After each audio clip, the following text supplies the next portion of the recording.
दोस्तों Nexa coin के बारे में कम से कम $1 होने दीजिए और मतलब इधर कॉइन जो आया है उसको भी विड्रॉल अभी नहीं मारेंगे।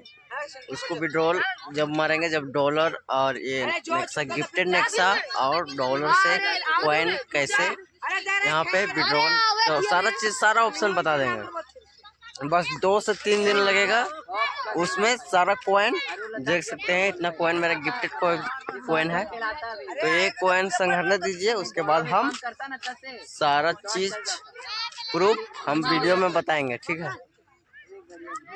कोई लोग ज्वाइन किया, मेरे से टीम बनाया, फिर मेरे सीनियर से कांटेक्ट करके लोग ज्वाइन कर लिया। बताइए, और सीनियर से पूछ रहे, सीनियर नहीं बता रहा है कि है नहीं वो नहीं किया, ऐसे उठा दिया। तो ऐसा होता है, समझे ना, ठीक है।